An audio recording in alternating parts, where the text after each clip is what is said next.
बिस्मिल्लाहिर्रहमानिर्रहीम। My name is Ubaid और welcome to the fourth video of geometrical optics. आज की वीडियो में बात करेंगे इमेजेस के हवाले से। इससे पहले तो वीडियोस में हमने कुछ मिरर्स देखे, उस मिरर्स की टाइप्स देखी, स्फेरिकल मिरर्स देखे, प्लेन मिरर देखा और आज देखेंगे इमेज बेसिकली रे ऑप्टिक्स में या ज्योमेट्रिकल ऑप्टिक्स में हम उस चीज़ को बोलते हैं जब दो रेज़ आपस में आके किसी एक पॉइंट के ऊपर मिल रही हों तो वहाँ पे बनती है इमेज। खैर आगे मिरर्स की स्टडी में हम डिटेल में देखेंगे कि इमेजेस किस तरह से बनती हैं। फिर इमेजेस की कुछ टाइप्स हैं, इन्वर्टेड है, फिर मैग्नीफिकेशन है कि इमेज बड़ा बनता है ऑब्जेक्ट से या इमेज छोटी बनती है। तो इमेज डेफिनेशन आपने सुनी कि जब दो रेज आपस में किसी पॉइंट के ऊपर मिलती हैं तो वहाँ पे बनती है इमेज। इमेज की दो टाइप्स हैं जो आने वाली वीडियोस में उनका जिक्र अक्सर होता रहेगा, तो मैं इसलिए पहले ही इनको डिफ़ाइन कर देता हूँ। एक हमारे पास होती है वर्चुअल इमेज। इमेज की हैं दो टाइप्स।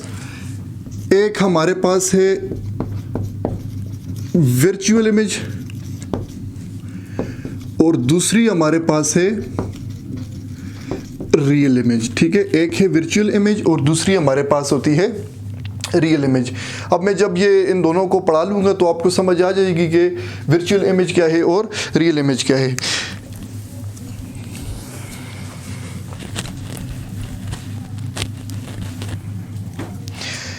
कल मैंने आपको बताया था प्लेन मिरर्स के बारे में कि प्लेन मिरर्स बिल्कुल इस तरह से प्लेन सरफेस है जिसकी एक साइड पे हमने की होती है कोटिंग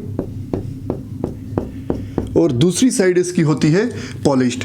और आपको याद हो तो कल कॉनकेव मिरर के केस में मैंने उन मिरर्स के दरमियान में से एक लाइन खींची थी जिसको हमने बोला था प्रिंसिपल एक्सिस। ठीक है, इस लाइन को क्या बोला था? Principal axis. अब ये हमारे पास आ गया है मिरर और ये है प्लेन मिरर। लेट्स से मैं यहाँ पे एक ऑब्जेक्ट रखता हूँ, ये आपके पास आ गया ऑब्जेक्ट, ये इसकी टॉप है और ये इसका क्या है? बॉटम। यहाँ से इसकी टॉप से एक लाइट रह जाती है यहाँ पर। अब अगर आप अपनी मेमोरी को रिकॉल करें तो मैंने कल लॉज ऑफ रिफ्लेक्शन पढ़ाए थे कि इंसिडेंट रे नॉर्मल के साथ रिफ्लेक्शन के वक्त जो एंगल बनाएगी वही रिफ्लेक्टेड रे भी बनाएगी। तो ये प्लेन मिरर है, प्लेन मिरर का नॉर्मल तो यही है, क्योंकि प्लेन मिरर का नॉर्मल यही होगा क्योंकि इसके साथ 90 डिग्री एंगल है। और ये भी मैंने वीडियो में बताया था कि जब इंसिडेंट रे नॉर्मल के ऊपर आएगी तो रिफ्लेक्टेड रे भी नॉर्मल के ऊपर आएगी। बेसिकली वो नॉर्मल के साथ जीरो एंगल बना रही है तो रिफ्लेक्टेड रे भी जीरो एंगल बनाएगी। तो एक रे यहाँ पे आएगी, ये इंसिडेंट रे है, उसके बाद रिफ्लेक्टेड भी इसी पाथ पे। दूसरी रे अगर यहाँ पे जाती है तो अगर आप इसका नॉर्मल में इस तरह से ड्रॉ करके बता दूं, ये बार बार इसलिए बता रहा हूं क्योंकि शुरू की वीडियोस हैं तो आपको ताकि लॉज ऑफ रिफ्लेक्शन बार बार रिपीट होते रहें। तो ये आ गया इसका नॉर्मल, तो इसका ये यहाँ पे एंगल ऑफ इंसिडेंस है, तो ये लाइट रे कुछ इस तरह से जाएगी और ये एंगल जो है वो अब मुझसे थोड़ा सा कह सकते हैं कि गलत बन गए, इस तरह से कर दें। ठीक है, angle of incidence will be equal to angle of reflection. Basically मैं बताना चाह रहा था कि अगर लाइट रे प्लेन मिरर पे इस तरह जाएगी तो वो रिफ्लेक्ट होके इस तरह से आएगी। ठीक है, तो आपको प्लेन में अपनी इमेज नज़र आती है। हम जैसे ही मिरर के सामने खड़े होते हैं हमें ये लगता है कि मिरर के पीछे जो है वो हमारी ही तरह का एक आदमी जो है वो मिरर के पीछे खड़ा है। जिस तरह हम दूर जाते जाते हैं वो आदमी भी उस मिरर से उसी तरह दूर जाता है। तो इन रेस को अगर आप पीछे की तरफ ड्रा करें तो ये रेस पीछे आके यहाँ पर किसी पॉइंट के ऊपर मिल रही होंगी। ठीक है, ये रेस यहाँ पे आके किसी पॉइंट के ऊपर मिल रही होगी और इसका जो डिस्टेंस मिरर से होता है ऑब्जेक्ट का डिस्टेंस, वही डिस्टेंस होगा इमेज का भी। ठीक है, अगरचे मैं वीडियो में इतना क्लियरली नहीं बना सकूँ लेकिन मैं आपको बता रहा हूँ कि ऑब्जेक्ट का जो डिस्टेंस मिरर से होगा वही डिस्टेंस इमेज का भी मिरर से होगा। जैसे आप दूर जाते हैं तो इमेज भी आपको लगता है कि इमेज भी आपसे दूर जा रही है और जैसे ही आप मिरर के पास आते हैं तो आपको लगता है कि इमेज भी आपकी पास आ रही है। ठीक है, तो ये हो गया प्लेन मिरर, और इसकी हमने इमेज फॉर्मेशन देखी कि इमेज जो है वो प्लेन के पीछे बन रही है, ठीक है, मिरर के, प्लेन मिरर के पीछे बन रही है। इस तरह की इमेजेस को बोलते हैं वर्चुअल इमेज। इस तरह की इमेज को बोला जाता है virtual image. Virtual image actually ये रेज जो हमने इमेजिन की हैं कि ये रेज पीछे किसी पॉइंट से आ रही हैं, ये बेसिकली पीछे किसी भी पॉइंट से नहीं आ रही हैं, ये हम इमेजिन कर रहे हैं, ये हम सपोज कर रहे हैं कि ये मिरर के पीछे किसी पॉइंट पे मीट कर रही हैं, और वो हमने उन रेज को ड्रा कर दिया पीछे की तरफ, और वो यहाँ पर आके वो मीट कर रही थी। तो वर्चुअल इमेज आपने देखी कि प्लेन मिरर जो इमेज बनाता है वो होती है वर्चुअल इमेज। प्लेन मिरर हमेशा कौन सी इमेज बनाएगा? Virtual image. और वर्चुअल इमेज वो इमेज होती है जो प्लेन के, वो जो मिरर के पीछे लाई करे और रेज उस पॉइंट पे मीट ना कर रही हो, लेकिन हम उनको खींच के किसी पॉइंट के ऊपर मीट करवा रहे हो, तो उसको बोलते हैं वर्चुअल इमेज। जैसे हम सुनार की दुकान पे जाते हैं तो आपने देखा होगा सुनार की दुकान में जैसे इंट्रो है वो उस दुकान में चारों तरफ लगे होते हैं शीशे, तो हमें ये लगता है कि इस दुकान के पीछे भी एक इसी तरह की दुकान है।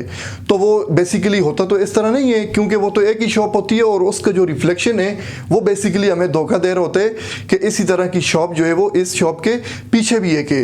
वो इमेजेस बेसिकली होती हैं virtual images. So virtual image की आपने डेफिनेशन देखी और वर्चुअल इमेज भी देखा कि प्लेन मिरर किस तरह से वर्चुअल इमेज बनाता है। तो प्लेन मिरर की इमेजेस हमारे कोर्स में तो इतनी ज़्यादा नहीं है, इसके ऊपर और भी स्टडी की जा सकती है, लेकिन कोर्स में नहीं है, तो इसलिए मैं इस पे ज़्यादा जो है वो डिटेल में नहीं जाऊँगा। सिर्फ आप ये भी याद रख लें कि वर्चुअल इमेज क्या होती है, तो यही आपके लिए काफ़ी है। तो वर्चुअल इमेज की पहला पॉइंट ये था कि मिरर के पीछे होगी। दूसरा पॉइंट ये है कि रेज वहाँ पे मीट नहीं करती हैं, लेकिन हम उनको क्या करवाते हैं? मीट करवाते हैं, ठीक है। सो this was all about virtual image. और अब दूसरी इसकी जो टाइप है रियल इमेज, उसकी तरफ चलते हैं।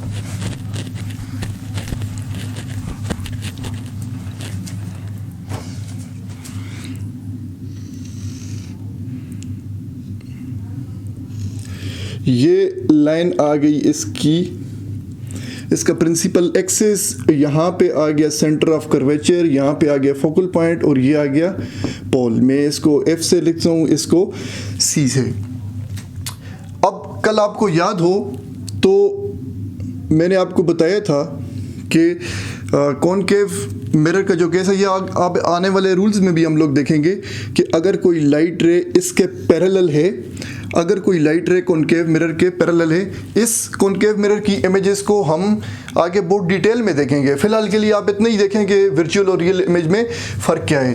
तो अगर कोई light ray parallel to the concave mirror आती है तो वो पास होगी फोकल पॉइंट से। अगर कोई light ray parallel to the आती है, parallel to the concave mirror आती है, तो वो कहाँ से जाएगी? फोकल पॉइंट से गुजरेगी, ठीक है। यहाँ पे हम लोगों ने अपना ऑब्जेक्ट रखा था, ये बिल्कुल मैंने सेंटर ऑफ कर्वेचर के थोड़ा सा पीछे रखा है, और ये आगे इमेजेस में बताऊंगा कि मैंने यहाँ पे क्यों रखा है, यहाँ पे नहीं रखा। यहाँ पे वो डिस्टेंस मैटर करते हैं, इमेजेस भी मैटर करती हैं। अगर दूसरी लाइट रे यहाँ से मैं फोकल से गुजारूँ तो ये रिफ्लेक्ट होके आके मिलेगी यहाँ से इस पॉइंट पर। तो दो लाइट रेज जो है वो अब मिरर के सामने मिल रही हैं, इमेज आपकी यहाँ पे बनेगी, ठीक है। दिस इज योर इमेज, और इमेज कहाँ पे बनी है? In between centre of curvature and focal point. अब जब आपने ऑब्जेक्ट को सेंटर ऑफ कर्वेचर के बिल्कुल पीछे रखा तो इमेज कहाँ पे बनी? सेंटर ऑफ कर्वेचर और फोकल पॉइंट के। तो अब ये यहाँ पे भी लॉ ऑफ रिफ्लेक्शन फॉलो हो रहा है। आपको याद हो तो स्फेरिकल मिरर बेसिकली एक स्फीयर का पार्ट होता है।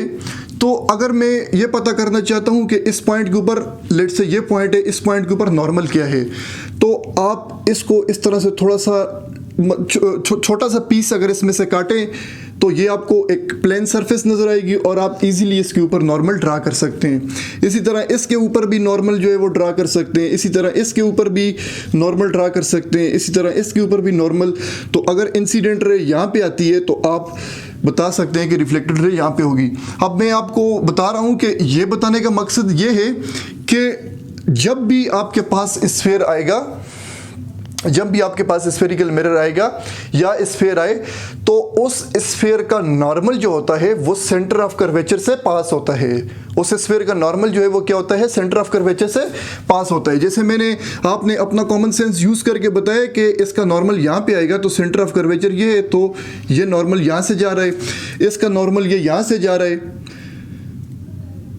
ठीक है, इसका नॉर्मल जाएगा यहाँ से, इसका नॉर्मल जाएगा यहाँ से। तो अगर आप इसका नॉर्मल ड्रा करें तो इसका नॉर्मल कुछ इस तरह से आएगा। अब इसका हमारी स्टडीज के साथ कोई तल्लुक नहीं है, मैं सिर्फ आपको समझाने के लिए बता रहा हूँ। और ये पॉइंट जो है वो एविडेंस है लॉ ऑफ रिफ्लेक्शन की। लॉ ऑफ रिफ्लेक्शन हर जगह पे फॉलो होगा कि अगर इंसिडेंट रहे ये आइए, इसके साथ इसने कुछ एंगल बनाए है, तो आप देख रहे हैं कि एंगल ऑफ इंसिडेंस ये था, एंगल ऑफ रिफ्लेक्शन जो है वो ये है, और लाइन जो है वो कहाँ से पास हो रही है, फोकल पॉइंट से पास हो रही है। तो यहां पे जो इमेज बनी है इस इमेज को बोलते हैं रियल इमेज, ठीक है, रियल इमेज, ठीक है। कॉनकेव मिरर की ज्यादातर इमेजेस जो हैं वो रियल होती हैं, ये अब नेक्स्ट वीडियो में हम देखेंगे भी। और एक आध इमेज वो वर्चुअल भी बनाता है, वो एक स्पेशल केस है, वो हम लोग आगे देखेंगे। बट कॉनकेव मिरर की ज्यादातर इमेजेस जो है वो क्या होती हैं, रियल होती हैं। और रियल इमेज की डेफिनेशन ये है कि रेज आपके सामने मीट करेंगी। जो प्रीवियस केस था प्लेन वाला, वहां पे रेज मीट नहीं कर रही थी, सरफेस के ऊपर फॉल होकर डाइवर्ज हो रही थी। जबकि इस केस में लाइट रेज जो है वो आके एक पॉइंट पे कन्वर्ज हो रही है, हमारे सामने कन्वर्ज हो रही है और वहां पे बन रही है इमेज। तो इस ऐसी इमेज को हम लोग बोलते हैं रियल इमेज। और वो प्लेन मिरर के केस में जो इमेज बनी थी उसको हम लोग बोलते हैं वर्चुअल इमेज, ठीक है। सो this was about real image and virtual image.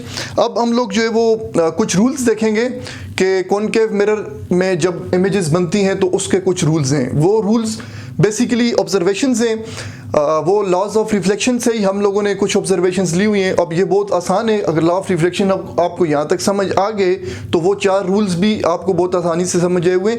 आपकी बुक वाले ने लिखे हुए कि 4 रूल्स, तो वो बेसिकली ऑब्जर्वेशंस ही हैं। तो चलें, रूल्स हैं तो रूल्स देखते हैं।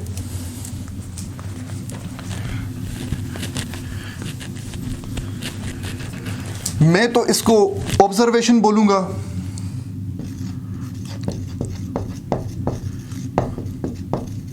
ठीक है, ऑब्जर्वेशन 1 या रूल 1, ठीक है। और ये किसके लिए है, images for concave mirror.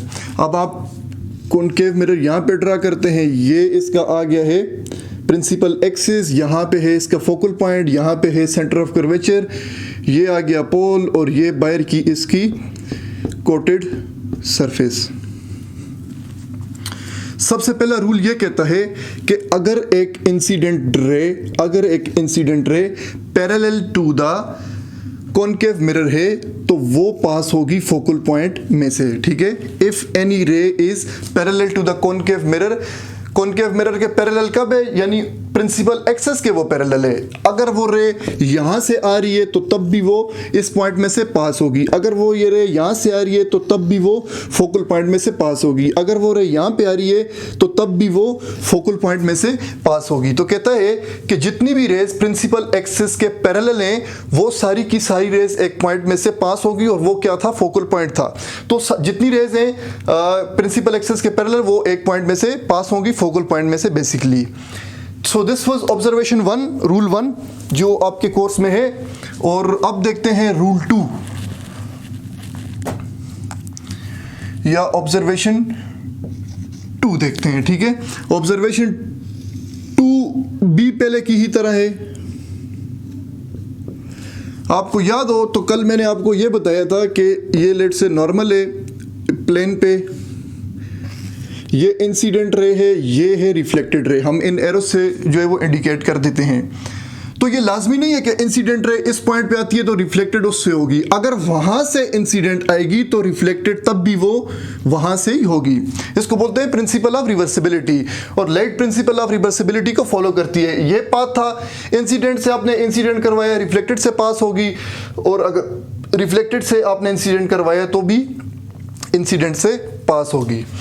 I hope it is clear now. तो पिछली इमेज में मैंने जैसे बताया था आपको कि अगर एक लेट्स से आपके पास ये ऑब्जेक्ट है, इससे एक लाइट रे आ रही है that is parallel to the principal axis, और वो पास होगी किससे, फोकल पॉइंट से, ठीक है। तो अब मैं उल्टा बनाता हूं। उल्टा क्या बनाता हूं कि अगर एक रे फोकल पॉइंट से जा रही है, पहले केस में क्या था कि पैरेलल थी टू प्रिंसिपल एक्सिस, ठीक है, और वो फिर बाद में किससे जा रही थी,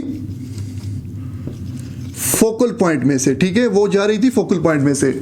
अगर एक रे फोकल पॉइंट में से जाएगी, फोकल पॉइंट में से जाएगी, उल्टा कर देते हैं। अब शुरू में parallel to the principal axis और वो जा रही थी फोकल पॉइंट से। अब अगर फोकल पॉइंट से आएगी तो वो किस में से जाएगी, वो होगी parallel to the principal axis. तो इंसिडेंट रे ये आई, यहां से रिफ्लेक्टेड है। अब अगर इंसिडेंट यहां पे आएगी, फोकल में से गुजर के आ रही है, तो अब ये हो जाएगी parallel to the principal axis, ठीक है। पहली रे जो है वो parallel to the principal axis थी, फोकल में से गुजरी। अब जो फोकल में से गुजरेगी वो होगी parallel to the principal axis. So this was about rule 2। Basically ये तो पहले ही रूल को हमने रिवर्स किया है। सो 2 रूल्स हो गए हमारे पास।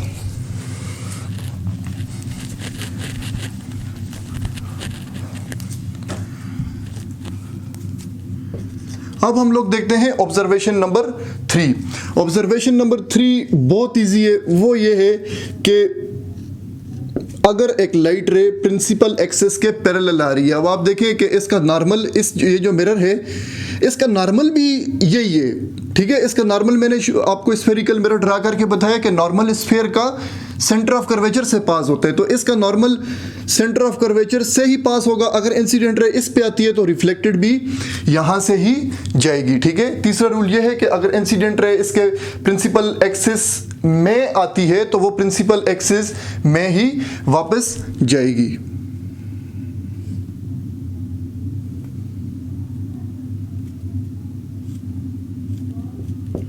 ठीक है, तो ये हो गए हमारे पास ऑब्जर्वेशंस। 3 ऑब्जर्वेशंस हो गई। चौथी ऑब्जर्वेशन ये है कि अगर एक इंसिडेंट रे आ रही है यहां पर और उसका प्रिंसिपल एक्सिस के साथ कोई एंगल बन रहा है। पहले के केस में तो हमने नॉर्मल देखा था, पहले के केस में हम लोगों ने नॉर्मल देखा था, पहले के केस में हमने पैरेलल देखा था, parallel to the principal axis. अब ये पैरेलल नहीं है, ये इसके साथ एंगल बना रही है, तो रिफ्लेक्टेड रे जो है वो कुछ इस तरह से होगी, ठीक है। ये आपके पास सेंटर ऑफ कर्वेचर था, यहाँ पे फोकल पॉइंट है, और ये आपके पास क्या है, पोल है। तो अगर पोल पे कोई लाइट रे आके टकराती है तो वो डाइवर्ज होके इस तरह से सेम एंगल बना के वापस जाएगी। तो ये हमारे पास 4 रूल्स थे। आपने रियल इमेज भी देखी, वर्चुअल इमेज भी देखी, और 4 रूल्स फॉर कॉनकेव मिरर भी देखे। इसके बाद हम image formation by concave mirror देखेंगे। Thank you very much, that's all for today.